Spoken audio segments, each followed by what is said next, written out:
of the delights of public speaking, however, is that you get the chance occasionally of meeting famous people. And I'm going to introduce you, ladies and gentlemen, today to a famous person, one of the most notorious and famous Canadian barristers, as we would say in English, a phrase not familiar to the Americans, I think, to the United States anyway. It means a senior trial lawyer. In England, a barrister is a senior trial lawyer who, however, is not allowed to communicate with the client. In England, a senior trial lawyer or barrister has to communicate with the client through a solicitor or an attorney. And if you have a senior trial lawyer, known as a Queen's Counsel in England, or a QC, he can only communicate with you through a junior counsel and again through an attorney who is allowed to speak with you. On the other hand, in England, only the barrister has the right of audience before the court, the higher courts, so you are obliged to have the barrister. It's all a very expensive and self-interested operation in England, but the barristers are undoubtedly far more interesting than the solicitors, although the solicitors frequently do more work. They do the donkey work. The barrister is the man who is then the advocate, the trial advocate. Well, Douglas Christie, who's going to be speaking to you in a few minutes' time, is a barrister and, I believe, a solicitor as well in Canadian law. He has the right of audience in England before the English courts, and he, in fact, very bravely stood up in defense of Lady Birdwood, who espoused fanatical, extremist, right-wing views such as the fact that English tradition should be preserved, and that England had a culture which needed to be protected from invaders, so to speak. For that, she was subjected to criminal trial and prosecution. And Douglas Christie came from Vancouver, where he is domiciled, Vancouver Island, in fact, to London to defend Lady Birdwood, which he did most bravely before the English criminal courts. Often, as in Canada, a legal action is a lost cause almost from the start. It's not quite as bad as in the courts in Ontario, where they are rigged in a certain way so you have no hope even before you set your foot over the threshold. And I'm sure that Douglas will have things to tell us today about the legal system in Ontario, because in Ontario is where he fought many of his legal actions. He fought legal actions on behalf of Ernst Zundel, for example. And he is going to be describing to us today the battles that he has fought on behalf of free speech in Canada. And it is a battle which, in fact, goes around the world. Douglas Christie is now one of the most famous lawyers in North America in consequence of these battles that he has fought. It has to be said that he has won many of these battles. He won the famous action that was brought against the alleged war criminal Finter. Am I right in saying that? True. He won an action, one of these in fact, I don't know if any war criminal prosecutions in Canada have ever succeeded. No, that's the only one. That's the only one they've tried. Immense cost to the Canadian taxpayers, a cost brought on by all the usual sources, all the usual suspects who urged that this action should be brought against this wretched man who had his declining years destroyed by this legal action. Douglas Christie fought on his behalf. Now we're going to hear from Mr. Douglas Christie. Thank you very much.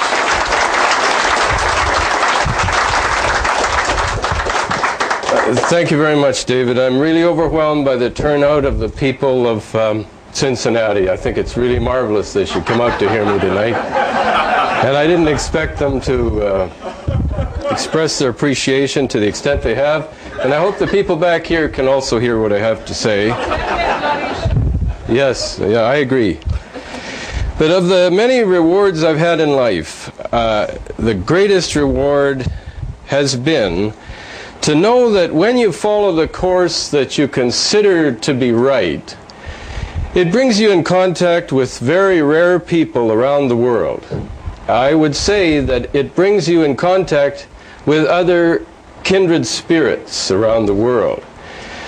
And as a result of that, I can say that the greatest reward, and there have been many, many rewards of doing what I think is essential to preserve freedom, was the opportunity to meet men of integrity and women of courage and people around the world like yourselves who cherish freedom. And when I think of the people in that category who stand out most, I think of the tremendous courage of David Irving standing alone in a British courtroom and fighting.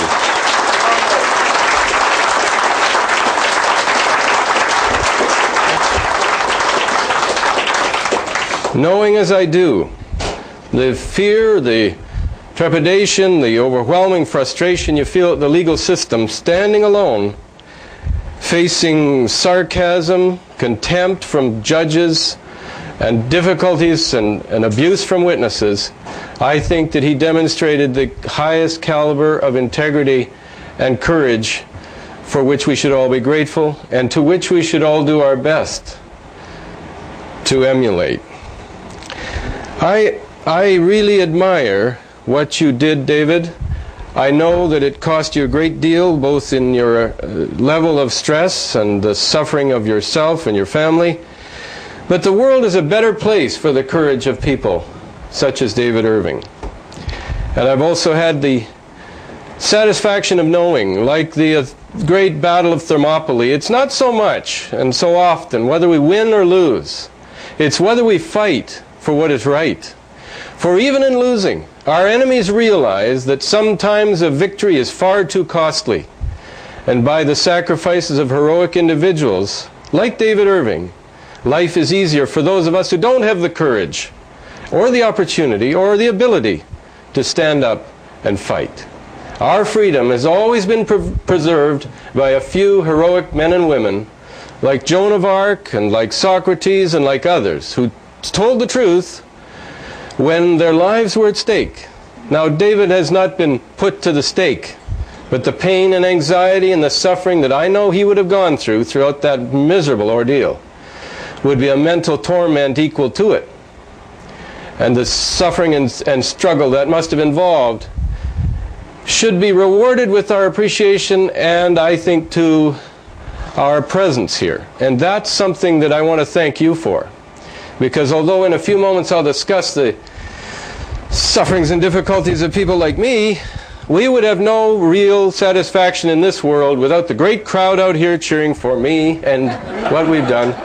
But essentially for you who paid the price to be here and took the time to be here, when there are so many distractions in this world that are so much more amusing, we put some things of principle ahead of amusement and entertainment. Unlike the vast majority of people, I value you as the most precious people that I could meet in America today. There is nowhere else in America today where at this time are assembled lovers of truth and freedom as there are in this room. If there is ever such a place, tell me where it is. I know of no other place tonight. So we are, each of us, I think, truly blessed with an opportunity to share the knowledge of the most important struggle in life, the struggle for freedom and the struggle for truth. There's nothing more valuable than that. I wanted to begin by telling you a few brief vignettes about the struggle that David Irving endured in Canada. Now, David Irving has been the subject of attack since he began to stand up and speak what other people thought he should not be allowed to say. And in Canada, I was in a room very much like this, with a bunch of wonderful people, very much like yourselves. And the building was surrounded by police, armed with guns, who, when they waited only briefly to orchestrate a complete cordon of the building, came in with their guns drawn to arrest a speaker in a public meeting talking about history. For the first time in my life, I realized the true reality of this struggle. For the first time in my life, it was brought home to me just what is at stake and how easy it will be to lose this precious freedom. They came in force and in numbers. They arrested a speaker at a meeting just to show they could. And his only sin was to question the beliefs of other historians who conform to the beliefs of other historians. His life, in fact, has affected us all in Victoria, as it has affected people around the world. It has brought us to this time and place. It has really given us the hope that one man of courage can constitute a majority, that one person can make a difference. He in fact wore a suit in the first Zundel trial when he came to testify. He didn't have to come to testify. There was no benefit to David Irving to come and testify as a historian in the David Irving trial. And he came in such haste from Florida to the miserable winters of Toronto that he didn't even bring a suit. So in the first Zundel trial, he testified in my suit, which, David, I keep and cherish among the many suits that I have. And he was the reason that... Thank you. You missed.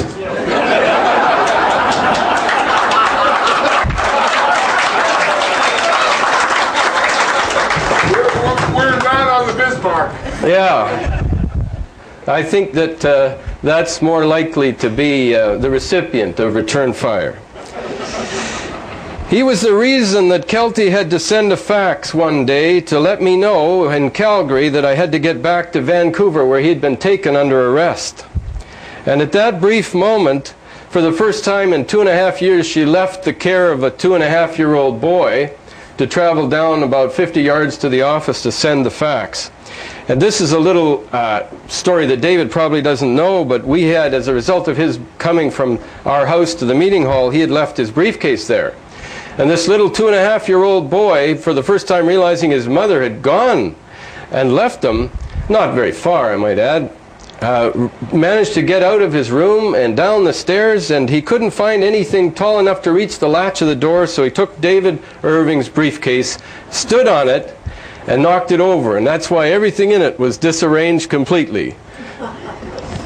So he began his life sort of trampling on history, like so many other people. But he did it in a good cause. He was trying to achieve freedom.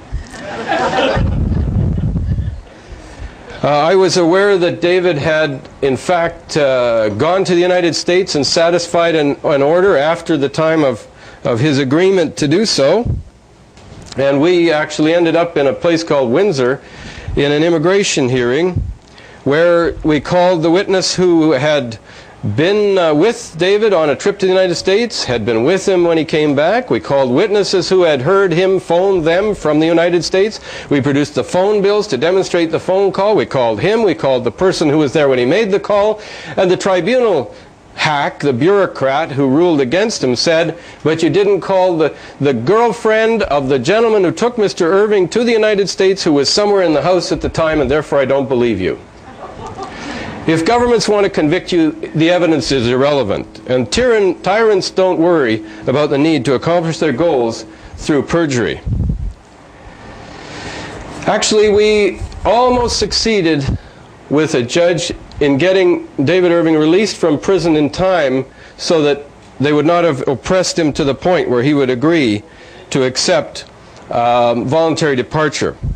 And at the time there was a minister of immigration called Bernard Valcourt, whose main claim to fame was that in a drunken stupor he drove his motorcycle through a fence. But he had enough power when I was in Calgary, Alberta, trying to catch a plane to come to Vancouver that afternoon so that I could appear in court and get habeas corpus and have David Irving released. He had enough power to stop an airplane on a runway and prevent it from leaving for 1 hour with the whole football team on board, and nobody knew why we were being held up. But in that period of time, they were making arrangements and, I guess, intimidating, pressing, and coercing David to do what they wanted him to do. And David, not knowing what was going on with me and being unable to communicate, I must have spent hours trying to get a phone call through to him. You know, everybody has a right to a lawyer. Well, not some people. Well, ladies and gentlemen, what I mean by this is to demonstrate that what really the government's fear is not crime or criminals, it's knowledge and truth and freedom. Those are the three things that scare governments because they empower people and take away the power of government.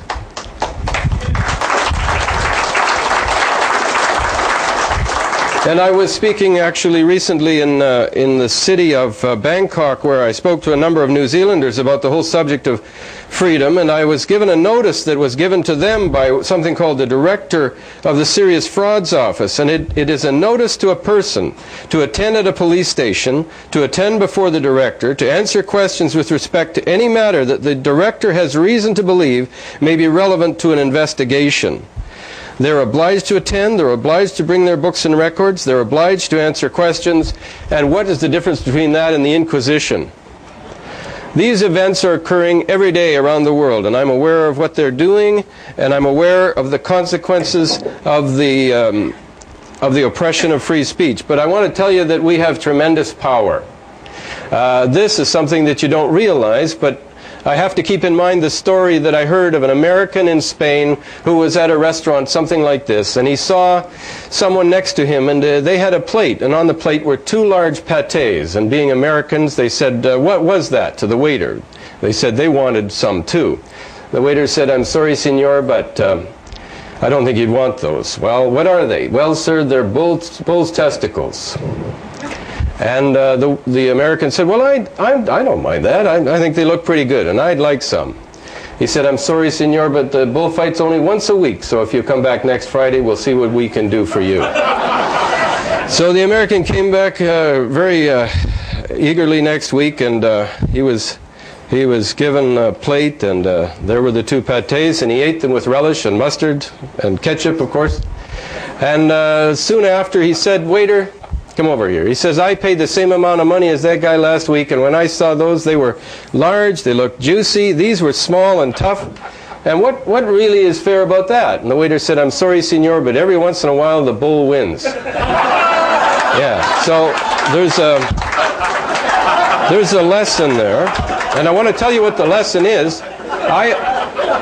I often feel like the bull in the arena. You know, the matadors, the picadors, the guys with the trumpets are always cheering for the other side. They're always cheering for the side with the big battalions, the money side, the government side, the people that are always right in the media side. And as a result, I know how that bull feels, but I always keep in mind that sometimes the bull wins. Another thing we have power, and that is, of course, is never to surrender. So the bull never has much choice, so he fights to the end. And of course, fighting is a refreshing activity. It vents your pent-up adrenaline. And of course, in a fight, it's a very valuable asset. But another aspect of our lives that is very important and which we should all acquire a deep and abiding understanding for is the significance of language. And precision in language is essential. If you're ever in the position of being forced to be a witness and someone says to you, do you swear to tell the truth, the whole truth, and nothing but the truth, what do you say? Most people say, I do. And it's the first lie they tell. Do you know what they should say? They should say, what do you mean by the truth? Because even Socrates couldn't answer that question, and he answered that question with a question. Do you know what the truth is? Do you mean conformity to reality? In which case I can't be absolutely sure that my perception is accurate, and therefore I can conform to reality. Do you mean that I should conform with some other standard? And if so, what is it? Do I know the truth? The answer is I don't know. And you cannot, of course, be held in contempt for such a thing. But in terms of precision in language, we often are like the Japanese airline hostess that I ran into when I was flying once from Vancouver to Hong Kong. Actually, it was a Japanese Airlines flight, and they had just done what they did every time I got on the flight. They taxi out, and then they take off. And by the time they're on the runway, I'm usually asleep, because it's probably the only place I seem to sleep well. And so as it's about to take off, and I'm sound asleep, I hear a scream and a yell, and then the aircraft lurches to a halt. And I'm wondering, what in goodness name, what happened here, you know? And there's an announcement that one of the engines had failed, and the pilot actually, truthfully, had decided to abort the takeoff. And fortunately, he had done it in time to slow down before he hit the end of the runway.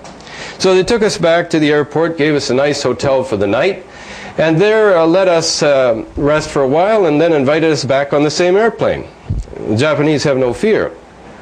Well, as a result, I thought, if they're willing to go, so am I. So on we went. And as we took off over the Pacific, out over the Aleutian Islands, I fell asleep again. And then when I was waking up, just coming into, actually, I guess it was not Hong Kong, it was Narita Airport, I heard them reading, as they always do. They read the English language, they don't understand the English language. And they were very apologetic because, of course, they had almost cost us our lives, and they were very concerned about making sure that they knew we appreciated that they appreciated our cooperation. So the hostess said, thank you for flying Japan Airlines, and thank you for your copulation. And I woke right up at that point, because I thought I'd missed something. I think sleeping on airplanes is an interesting experience, but one that you must be aware of. And so I looked over to my right, and there was a young lady there, and she's smiling, and I thought I must have missed something. But she did say that. So what I'm saying this in regard to is don't say what you don't know, and say only what you know, because it's a very important lesson in life, you know. Another thing about this struggle for freedom which is essential to remember is that you should never take the easy way out, because actually, as I wrote in this little book about the Finta case, and I'm quite serious about this, that we must not lose sight of the fact that it's easier to hold the line for justice and freedom with a grim determination than to recover that line after a momentary lapse of vigilance has resulted in a hasty, disorganized retreat. We owe it to our God, our heritage, ourselves and our descendants to maintain forever just laws and a just application of laws. To do less would be a betrayal of our dead. And that's quite true. Our forefathers gave lives, many, many lives, in very tragic circumstances for the freedoms that have been enjoyed by the people, particularly of this country, which after all is indeed the freest country in the world, right here in America. And one of the things that many people have done throughout recent history is to surrender without a fight because it's easier to do so. And you know, I think of another story in that regard of a man and a woman who had lived together for about 25 years, and they were, oh, you know, like a lot of people, just going through the motions of their marriage and not particularly happy with the situation, but not willing to change anything. And I guess one night the woman woke up and looked next to her, and the husband was not there. And she wondered where he was. She looked down the hall, and the light was on in the kitchen. So she went down the hall, and there was the husband staring out of the window with a coffee cup in his hand and tears streaming down his face. And she said, "What's the matter?" And he said, "Well, do you remember about 25 years ago when your father caught us in the back seat of my car? He said, if you don't marry my daughter, I'm going to put you in jail for 25 years. And she said, "Yeah, I remember that." He said, "I would have been getting out today."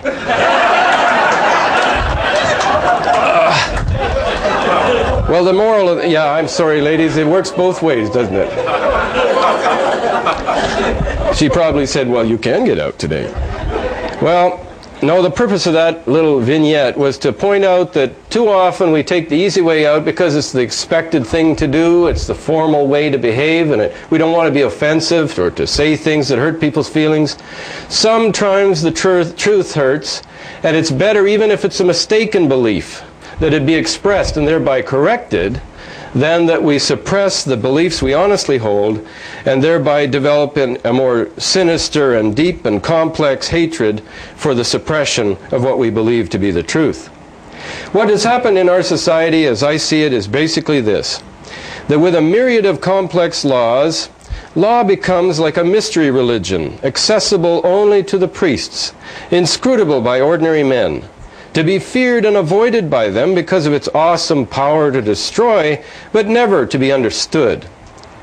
Only with rational principle is law both simple, universal, comprehensible, rational, and respectable. So it is true, as the ancients said, complexity of laws bespeaks a corrupt society. Think of the Income Tax Act. Think of the Criminal Code. Think of the hate laws, which don't define hate. Also, it's true that such laws bespeak of a society in decline, a society in moral chaos, and a society whose fear and hate has superseded their love of justice and truth. But most of all, it's a society of entertainment, which has declared war on freedom and truth because it's controversial and sometimes painful, and in the name of suppressing hatred has suppressed the desire and the search for truth. In the name of suppressing hatred, the law has become the instrument and the object of hatred itself. And Orwell's doublespeak has been achieved and expressed. Love is hate, the official truth is an obvious lie.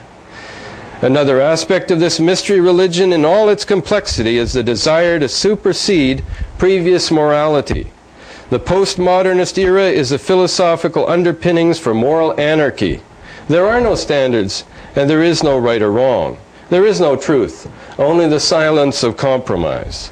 the best method of rendering obsolete people of principle who can understand this mystery religion and interpret it and apply it reasonably so other people understand, is to continually render those with experience obsolete by new and more incomprehensible and more complex incantations, rules, regulations, and reams of paper. When I started practice, we didn't have volumes of books of authorities. If we had one, we'd read from it, and the judge would think about it and he'd receive it. He'd ignore it or he'd accept it. But now judges have volumes and volumes and volumes of paper at a huge cost, and they ignore it all, of course. They don't read it. Thus, the recipe for more government control through less freedom is a crop of new laws, regulations, and forms to assure the new law student they have more knowledge than the experienced practitioner, and the latter is overwhelmed by the constant innovations and changes. Change is the only constant, and government, the definitive defier, just grows and grows and grows. Thus, each new crop of novitiates in the mystery religion merely slays the last. That's a synopsis of a general view of what I see happening all around me. But let me tell you a few little things about how it developed that I came to realize this. First of all, you know, I was a normal human being once. I had a life. I practiced law like everybody else, defending the rapists, the murderers, the drug dealers, and the thieves, and everybody thought I was an up-and-coming star. I could have been a judge. Then I came upon the notion that freedom of speech meant that no one should be criminalized for saying what they believe, honestly believe, barring the advocacy of violence.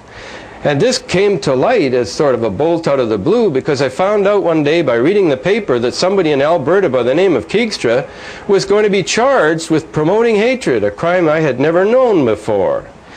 Well, it turned out that as a result of this misfortunate occasion, when I realized someone was actually being prosecuted for what they believed, I made the mistake of phoning them to tell them that not everybody believes everything they read in the paper. And when I did that, apparently he had heard about me and said, "Are you a lawyer?" I sort of paused for a while, and I said, "Yes." And he said, "Well, would you be interested in representing me?" There was a longer pause, because suddenly I realized that at this moment I either said yes or no to freedom. And so, by some strange coincidence, I said yes. I went to meet him. I found out that the main thing he was concerned about, and that he taught about in his class, was something called the New World Order, of which I had never heard a word in the past.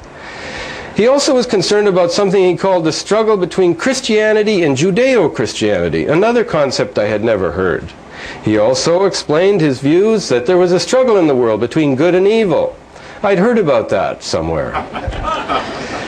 It all came back to me, and as a result, I realized that what I had on my hands was someone who believed in a form of moral philosophy and theology, and that whether they should or shouldn't have been teaching this in class is one thing, but whether they were a criminal or not was a totally different question. Now, the law allowed that you could prove the truth of what you said, but much of what he said involved history. He spoke of the Bolshevik Revolution, the French Revolution, and he identified what he said were philosophical origins of these developments and what the outcome was. And he spoke of the Middle East and the conflict over Palestine and what now called Israel by some people. And as a result, I realized that he was talking about history. So how do you prove the truth of history? Where do you get the witnesses? How do you call Napoleon these days? I don't think he's accepting subpoenas. It's very difficult to prove the truth of history. So what do? They call experts. And who are the experts? The government experts, the official historians, the people who have been given the sanction of universities, which are branches of government, the people who are given the power to interpret our history, the official historians, the conformist historians, as Mr. Irving has so correctly called them.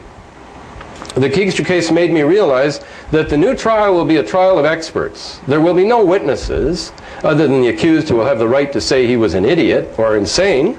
And then there will be the expert who says, yep, he's insane. He's totally wrong. He's a fool. He has absolutely no basis for what he believes. Mind you, if you challenge, and dare to challenge, which I have unfortunately dared to do, the power of these experts, they sort of fall into a mush, and they say that you're a sadistic cross-examiner. You ask them to identify the origin of their beliefs, and you realize that it's some other philosopher, some other moral theologian of the historical bent. As it turned out, Mr. Keegstra had a number of friends, and he was through a trial for 8 weeks, and he testified personally for 3 weeks on everything he believed. And in the course of that, it was quite obvious that A, he was a religious person, and B, that he sincerely believed what he said he believed. Well, under the law, if it was true, you couldn't be convicted. If it was an honest opinion on a religious subject and you had a bona fide belief, you couldn't be convicted. If it was a matter of public interest and for the public benefit, and it was an opinion that you honestly believed on some reasonable evidence, you couldn't be convicted. Or if you were endeavoring to remove hatred against some other group, you couldn't be convicted. I thought, well, surely the jury must understand there is grounds to acquit. Well, the prosecutor said what every prosecutor everywhere always says. If you acquit this man, what will the world say about Red Deer? Well, the jury, of course, was terrified because the media had already said what they said about Red Deer. It was a community of... Right. We don't say it too loud. It was a community that had been disgraced in the media. There were 2 movies made about it, B movies with Raquel Welch and other second-rate actresses and people playing me that I didn't think did a very good job. And it wasn't, what's his name? Widmark. Richard Widmark, thank you. And it wasn't Mel Gibson either. I wouldn't mind that. In any event, it soon became clear that the whole community of Red Deer was on trial, not Mr. Keegstra. And if they acquitted him, the world would condemn them. And the prosecutor reminded them of that fact. He also made sure that we couldn't challenge the jury for cause to determine if they'd made up their minds. And in a survey that we did throughout the community, it was obvious that 85% of the population would convict him without even having heard a single word of evidence. Because they'd read the media, they'd seen the television, they'd heard the radio, and they knew the story. Why bother with the trial? Isn't that like they do in the Soviet Union with a show trial? They first condemn you in the media, then they hold the trial so you can plead guilty and tell the world what a bad person you are. But we didn't do that. The end result was pretty much assured. The jury said guilty. And you know what? I stood outside there in total disgust, as out of that jury room came this whimpering, simpering half-wit who was the foreman of the jury. And he came out of that room, and there were tears in his eyes. He walked over to Mr. Keegstra, and I thought, you know, Mr. Keegstra would probably slap his face. He didn't, of course. He's a Christian. He wouldn't do anything like that. The man said to him, "I'm so sorry.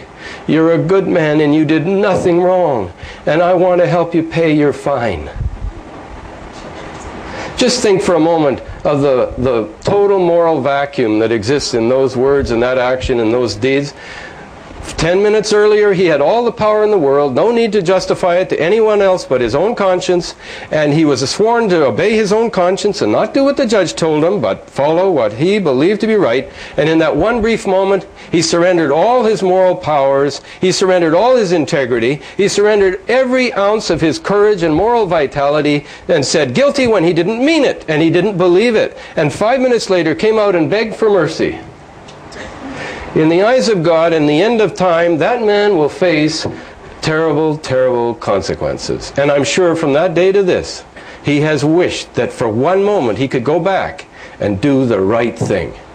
And from now to the end of time, he can never, never, never go back to that one moment. When he's betrayed himself, he betrayed his country, he betrayed his children, he betrayed his God, to whom he swore that oath.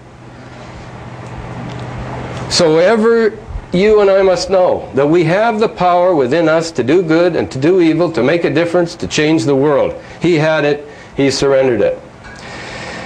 Well, there was a second trial because we appealed. We won the appeal. The Crown appealed. They won the appeal. We went back to the Court of Appeal. We won the appeal. We had a second trial. I didn't have the money, the time, or the energy to go through it, and he did it all on his own.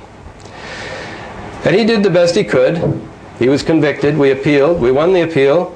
The Crown appealed, and they won the final appeal. He paid a $3,000 fine and fought for 10 years.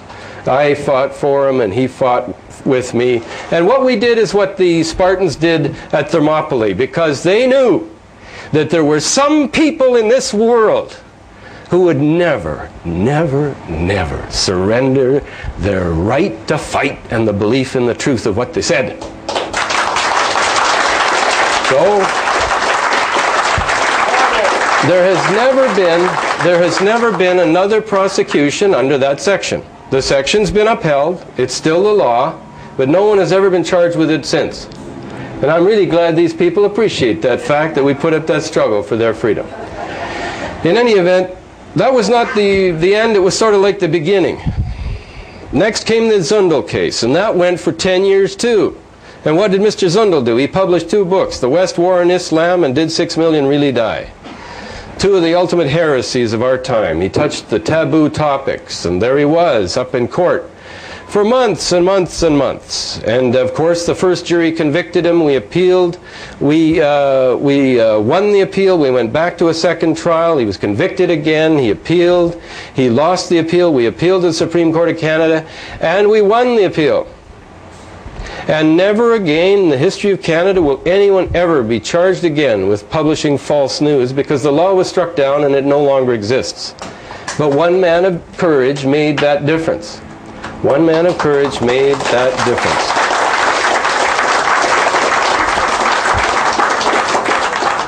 And they weren't ready to surrender, of course. They tried to charge him again and charge him again and charge him again. And they never could. They never got another charge against him of any kind. They tried the hate law. They couldn't get charges laid because, of course, he didn't meet the criterion. So they tried something different, because his friend Ingrid Rimland had put on a website that was dedicated to what he had said, done, and published, and that was in the United States, the land of the free and the home of the brave. I hope we get to hear that song. The rockets, red glare, and bombs bursting in air. Well, you know what? This is a country that dared to fight for those principles. I don't think any other country ever got a First Amendment, or even a Constitution, or made a Declaration of Independence that made as much sense as this one has and is. Well, what it amounted to was an attempt by the Canadian government to regulate activities in the United States which were free and lawful, and do it by getting their hands around the throat of the Canadian that happened to have the misfortune to be here in Canada, there in Canada. Well, believe it or not, they went on with that for 4 years. And in the course of it, they determined the truth was no defense and could not be even alleged, could not be mentioned, could not be questioned. And it was really interesting, because the witness where this came up was a guy called Dr. Schweitzer from New York City. And his thesis was that historic anti-Semitism was ingrained in Europeans, it was ingrained in Christianity, and that was absolutely indelible, and that everything was anti-Semitic eventually, and that all of what Zundel had on his website was anti-Semitic. And I said, but doctor, would it be anti-Semitic if some or all of it was true? And he said, of course not. He said, of course it wouldn't be, it would be the truth. Like any American, he knows the significance of the difference between hate and truth. Because if it's true, it can't be hate, and if it's hate, it can't really be true. Primarily because, if it's true, it promotes not hatred, but correction, knowledge, wisdom, understanding, and justice. That's what truth promotes. It doesn't promote hatred. We should all love the truth, even if it hurts us. If I have my fly undone, please tell me. You know, don't let me stand here for hours and make a fool of myself, right? The truth is the truth. It helps us. Anyway, the courts, that's the Human Rights Tribunal, and I have it in here, made a ruling that truth was no defense. Not only that, I couldn't ask Dr. Schweitzer if what was in there was true. He had said that if it was true, he, in his own expert opinion, wouldn't call it anti-Semitic. But that didn't matter. He wasn't allowed to be asked that question. So all of a sudden I decided something significant had happened and the people of Canada should know about it. So I did what Mr. Fromm has done. And Mr. Fromm is a very courageous man who has shown by his example in Canada what one man can do. And I'm going to briefly mention a few things about him. He has shown that you can stand up. And he rented at one time the Parliamentary Press Gallery so that he could speak about some issue that he had found in a survey. And I thought, well, if he can do it and it's open to the public, why can't I? Well, we did try to rent it. First of all, Mr. Zundel tried to rent it. And you know what? The Speaker of the House got a unanimous resolution inside of about 3 hours from all parties in the House to ban Ernst Zundel from the precincts of Parliament. For the first time in history, a citizen who's had no criminal record, no criminal intentions, who wanted to talk about the need for the defense of truth was banned from the precincts of Parliament, the government where he believed, and we were told, he lived in a free and democratic society. Profoundly pathetic that all the parties agreed on this. Well, I thought that's a really amazing event, and maybe somehow he should try again. So I decided, I'll try again. I'm his lawyer, but I'm after all a lawyer. I'm an officer of the court, and I just want to talk about one thing, that truth can never be a crime, should never be criminal. In any logical, reasonable, sane society, truth cannot be criminal. Guess what? They banned me from Parliament too. So I'm the lawyer, the only lawyer in Canadian history to be banned from the House of Commons. I don't know if it's permanent, but it was definitely for that Parliament. Not long after the Keegstra case and the Zundel case came the Ross case. And the Ross case was even worse than the Keegstra case because it involved another teacher who did nothing in class whatsoever. But he published books about his religious belief on his own private time and had no effect whatsoever in his classroom. But because a political opponent, a gentleman who felt offended, complained, there was a human rights tribunal. And that tribunal ruled that not only could he not publish those books again, which were never charged or convicted under any statute, but he could not continue to be a teacher or even work in the district. We appealed, and we got to the Court of Queen's Bench, and we won the right that he could actually continue to be a teacher, but not to publish his works or express his opinions. We appealed from that, and we won the right for him to be a teacher and publish his opinions. They appealed from that to the Supreme Court of Canada, and was right back to where the tribunal had it, and he was fired, and he's no longer a teacher after 23 impeccable years as a servant of his community, serving, interestingly enough, handicapped children. Ladies and gentlemen, I live in a strange part of the world, but don't think for one moment it can't be coming to a theater near you. Then came another interesting case, and I must say that Malcolm Ross put up another spirited fight, because in the course of one of the events involving his case, he was invited to go to a teachers' convention which happened to be in a synagogue, and in the synagogue was a movie being shown, and in the movie was the cartoons of a cartoonist all about nobody else but Malcolm Ross. And in the cartoons was several cartoons, one depicting him as equivalent to Goebbels, another depicting him, the crucifixion, F-I-C-T-I-O-N, of Malcolm Ross, the self-crucifixion of Malcolm Ross, impaled with a pencil up his rectum. And this was considered funny, and all the teachers laughed. They were expected to laugh, and they did laugh. And in the end of time, judgment for what in effect was done there would be, I think, an awful thing to bear. But in any event, he sued for defamation, won the trial, they appealed, got the Canadian Jewish Congress, the Maier, the Canadian Newspaper Association, the Canadian Association of Newspaper Cartoonists, the Canadian Civil Liberties Association, all supported the appeal, and of course they won. But again, it's not whether you win or lose, it's whether you fight, and if you do fight, you maintain a principle, you strengthen the cause of right, and you make the enemy pay a heavy price for any victory.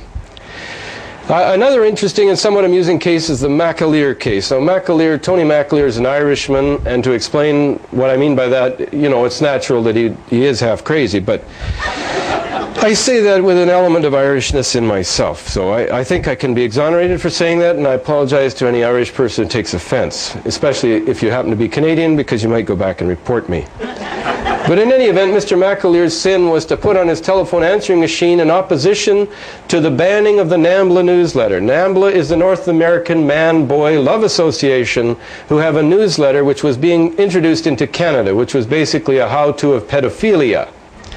A disgusting magazine. But Mr. Macalyre's position was that it would be wrong to ban the NAMBLA newsletter, but he did feel that all pedophiles should be executed. A little harsh, I thought, but nevertheless, that wasn't the main area of his sin.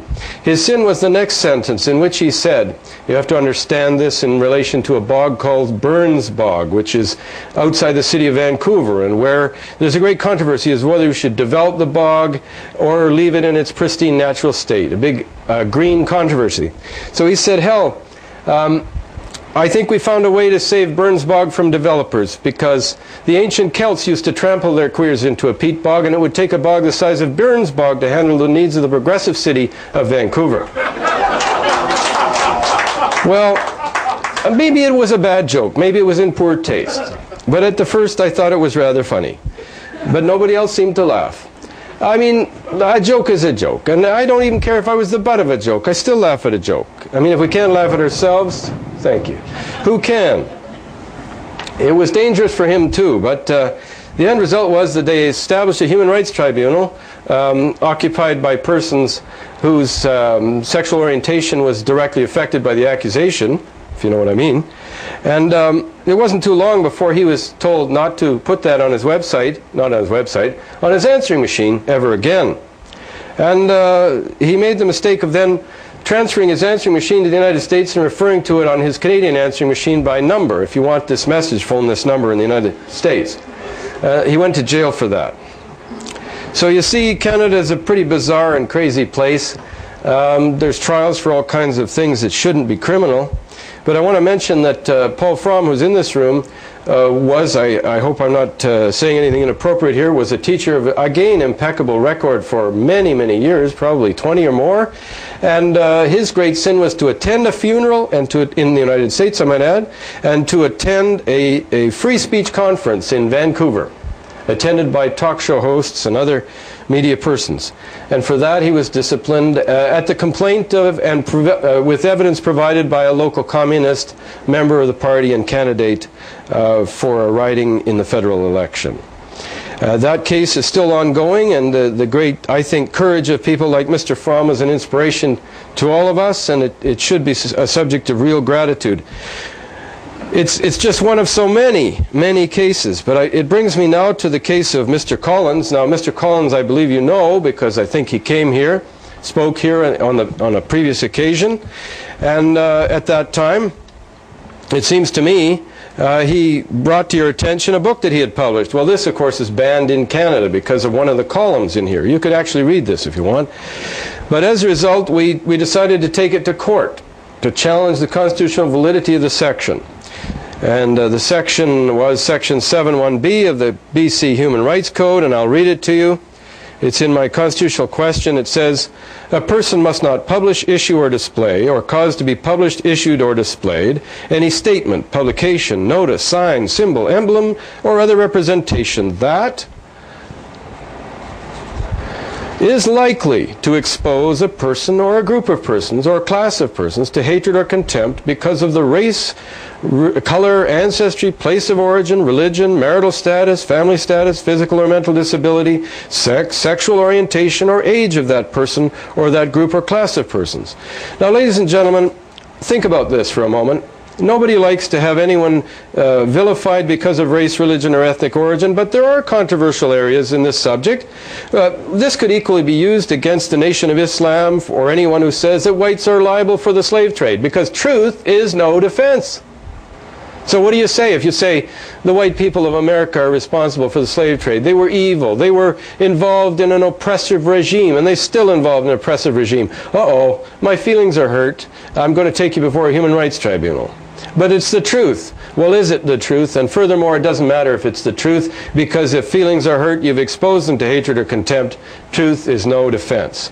What about the whole subject of the Air India bombing by Sikhs, militants, who put a bomb on board a jet bound for India, and it blew up over Ireland and was the largest mass murder in Canadian history, killing everyone on board? But you cannot say the truth, and that is that Sikhs did it because they were Sikhs trying to achieve a goal for Sikhs. Do groups never do evil? Is it not the truth that sometimes groups do evil? And if so, can we not speak about it? Can we not identify that very thing which is the essence of the group itself, which self-identifies? Well, ladies and gentlemen, think about this. In history, groups have been identified as groups. You cannot speak about history and make moral judgments about this or that, or who did what to whom, because it might expose someone to hatred or contempt. Yes, that's the effect of that law. So we're challenging that law, and Mr. Collins, who is 80 years old, has not given up the fight. And though we lost in the Supreme Court of Canada on the essential issue, well, not the essential issue, an essential issue of where do you take the constitutional challenge? Do you take it to the tribunal? It's already made up its mind and imposed a penalty? Or do you go to court? We wanted to go to court. We went to court. They said, go back to the tribunal. We said, we'll go to the Court of Appeal. We went to the Court of Appeal. They said, go to the tribunal. We went to the Supreme Court of Canada. They said, go to the tribunal. We went to the tribunal. And that's where we are. We're at the tribunal. And we made this submission. He made a brilliant, and I think he's always an amusing writer, a great submission. And he made a submission that's in this little book. I'd like to see this become well known because, ladies and gentlemen, it's so much easier to fight against the development of a bad law than it is to destroy or undermine or change it after it's in place. Canada allowed these laws to come into place while people slept. They lost their freedom while they slept, while they watched the games, while they watched the fireworks, while they played. Their freedom was taken away. You and I live at a time right now when we have the power to do something. Tomorrow we're not going to be stronger than we are today. We'll be older and slower and stupider and weaker. So if we use every moment left within our time on this earth, we'll do all we can to preserve the essential values of freedom.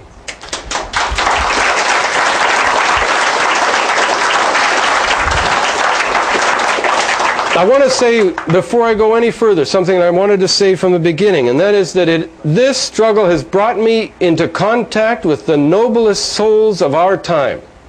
And one of them, ladies and gentlemen, a man whose integrity I have come to admire and a friend I hope to develop and whose friendship I cherish, you have met in Dr. Tony Martin. Is he there? He is. Ladies and gentlemen, this struggle for freedom is not a racial struggle, it's not a religious struggle, it's not a sexual orientation struggle, it's a struggle for the value of the individual soul. And it's the individual that makes all the difference in this world. It's not groups of people. Groups of people never did anything. Individuals did everything that's ever been done, including invent the wheel and everything that we have. Every great and noble creation of the human spirit has been done by some person. Not because they're a member of a group, but because they're a creature, a person with power, with knowledge, and with unique creative abilities.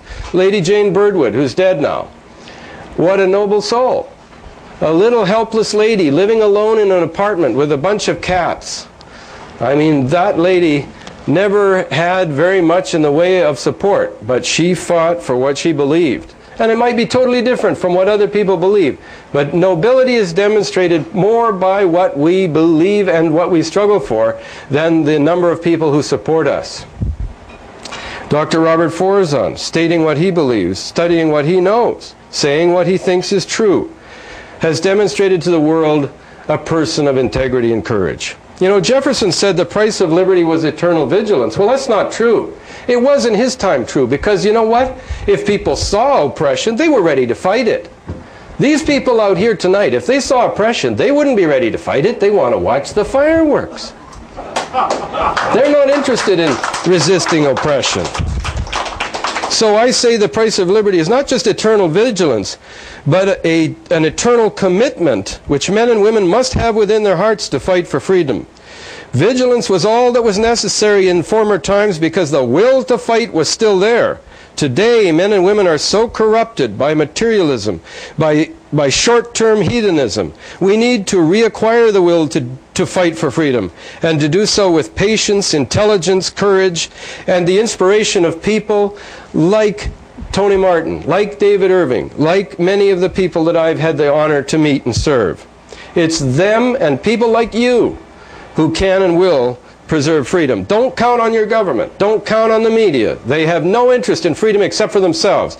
And one of the greatest satisfactions of recent time for me has been to take the offensive against the media, who lie and cheat and steal the truth at every opportunity against those who they wish to vilify, the so-called, quote, right-wingers. They vilified Paul Fromm. They've alleged falsehoods against organizations of which he's involved. They vilified Eileen Pressler. And in 1993, they made a very clear comparison on television between her property and her new house, her retirement home, and the Waco compound. And they called it a compound. And they said it had armed perimeter fences. They said it had underground bunkers. They said it had a separate telecommunication and television system. They said all kinds of absolute lies. And then they'd show a picture of a piece of barbed wire, or they'd show a pile of bricks that made it look like there was an underground bunker at close range, at 6 inches. They did all this. And she spent the next 7 years, with my help, I guess, suing them, and she won. She won. And we're still collecting the costs. we're still collecting the costs.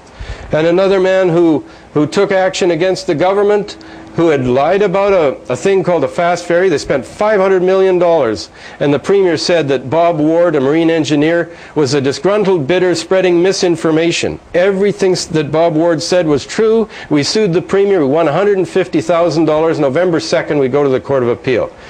Individuals, little people who fight, who are right and don't stop, can make all the difference in the world.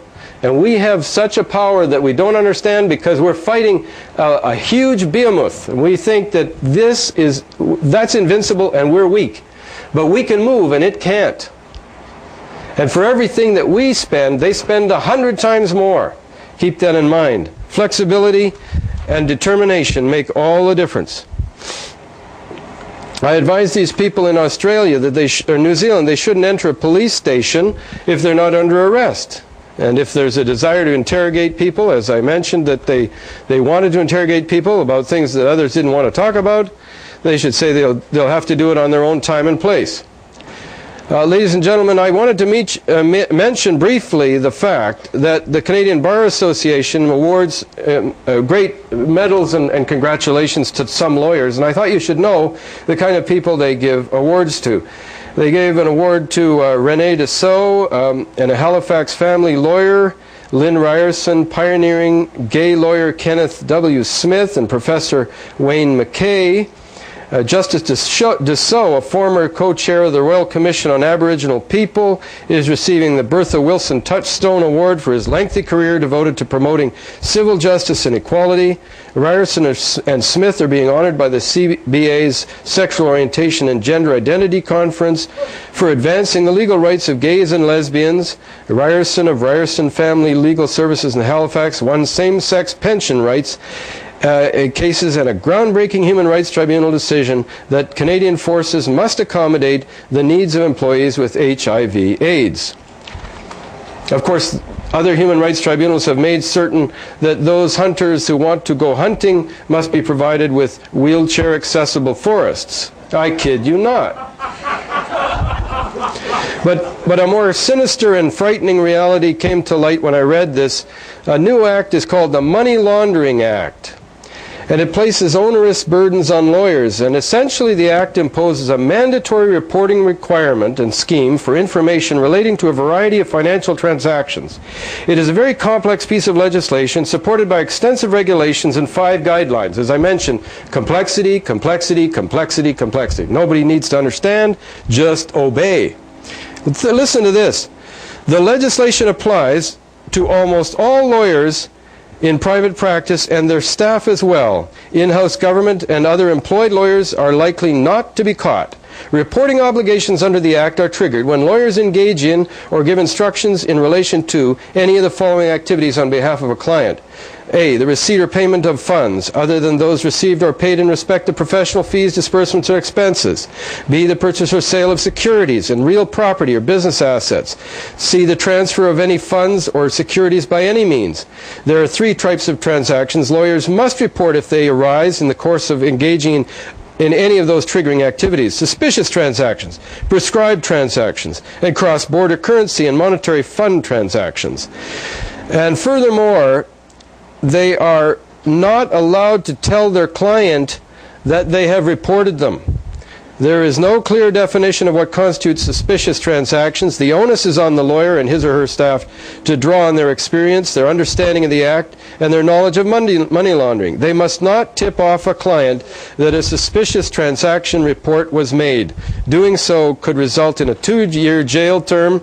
And in the end, this wonderful, cheerful little, well-heeled, I would say, and very healthy-looking young lawyer who wrote this article, Dale Pennington, writes, in conclusion, he says, I encourage everyone to start their efforts to comply immediately. It will require a great deal of work to train your staff and get ready. So surrender, surrender, surrender. Privacy and freedom mean nothing to these people. There is a general attitude of compliance with government. And that, I think, is something we have to understand and be ready to resist. Time's up? 4 minutes. Well, thank you. I don't want to belabor the situation too greatly. I know I've talked rather quickly because I thought I had a lot to say, and I hope it was interesting to you. But we have a great heritage of freedom, a time in which to defend it, and a duty to do so. I was interested to hear Dr. Martin, who spoke about the poor slave Jolicoeur, who flayed the skin off his former slave master.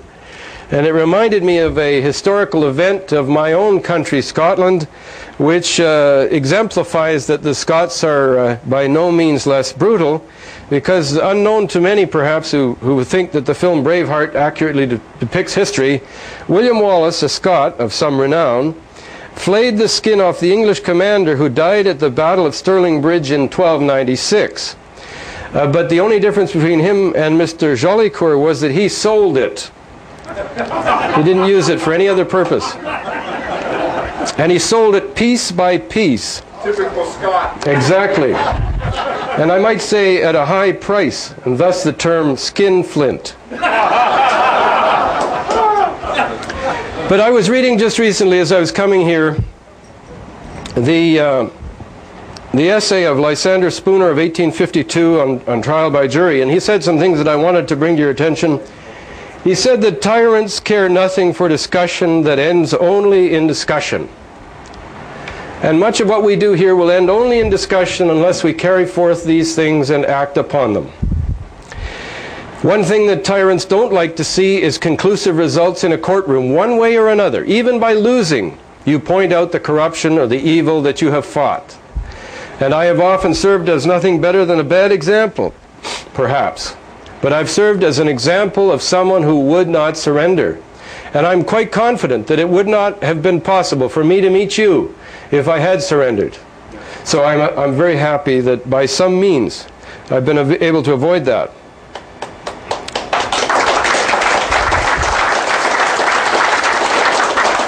And I want you to keep in mind some other thing he said, and that is everything a government pleases to do will of course be determined to be constitutional if the government itself is permitted to determine the question of the constitutionality of its own acts.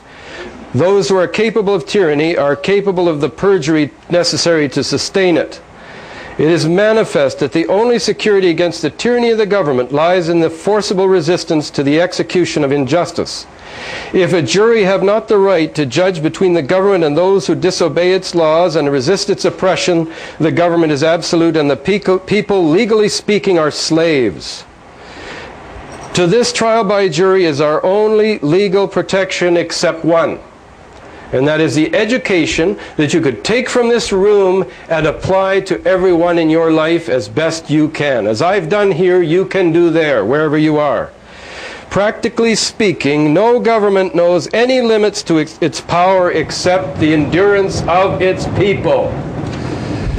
And sometimes, even in a wonderful place like America, it was guns like that that defended that freedom.